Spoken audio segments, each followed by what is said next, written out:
Alright, it's video time again. Today's video is going to be about Banshee shift mods. A lot of guys have heard of this, but they don't exactly know what it is.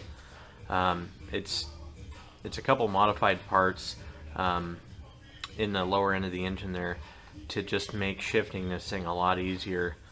A little bit of history on this engine is that it was originally designed for street use. For motorcycles. This engine is almost an exact copy of an RD 350. The bottom ends are the same, the top ends are a little bit different. The RD 350 street bike has electronic power valves on the top end, where the Banshee obviously doesn't. So the first thing to do is obviously order these parts. You can get them from anywhere, eBay, or I buy a lot of stuff through Cascade Innovations, but I'll show you some of the parts here. That right there is the modified shift star. I'll zoom in on it. It's real rounded on the edges here. You can see just how rounded it is, and for comparison I'll grab a stock one here.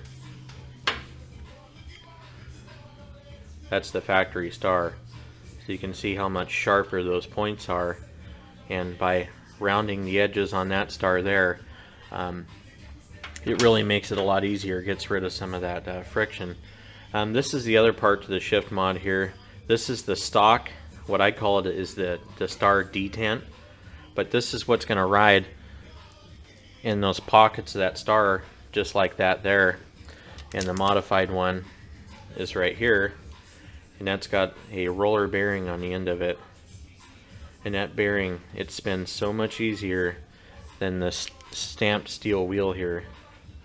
So these are the two main components in doing your shift mod, is the star and the detent. Now you can go a little bit further while you're already in the clutch cover side here. You can get rid of this setup here.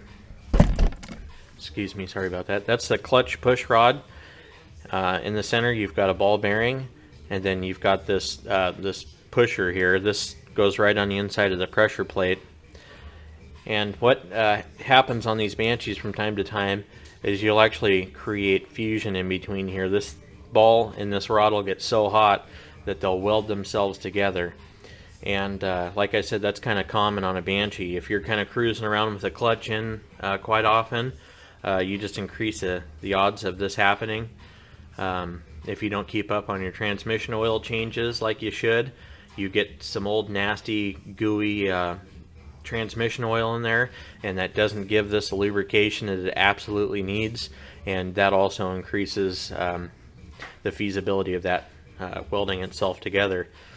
So the upgrade for that is right here, and that's the Pancake Bearing, and this is a new pusher you get. It's all billet here, and what you do is you put this bearing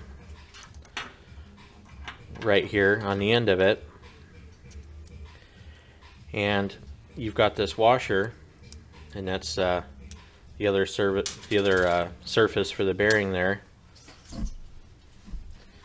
That goes like that, and so all of that strain is on that bearing now, which is completely lubricated by your transmission oil, and that will completely alleviate that problem.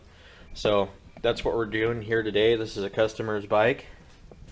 We had to do a clutch in this thing anyway, so we figured while we're in there we'll do the shift mods.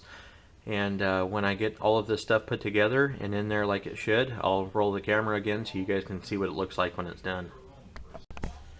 Alright, so got the star installed on the end of the shift drum there, and I'm just getting ready to put this shift detent in. I'm zoomed in as far as I can go, but the easiest way I found to do this is just kind of let the thing sag here and keep this this end of the spring that's bent over on the bottom of this detent, and then take yourself a flat tip screwdriver, whatever you prefer, and you're going to see the other half of the spring is leaning against the star here. And I like to do this last So I like to fold this thing in and then push it in. You can kind of hear it snap in there. Like to push it in just like that.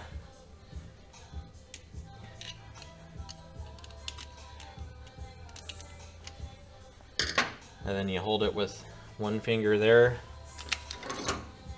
Grab your socket and start turning this bolt in.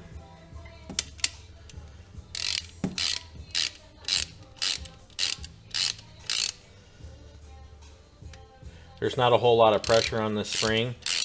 The reason they give you a new spring with this kit is because this one's a lot softer than the spring that you pulled out of here.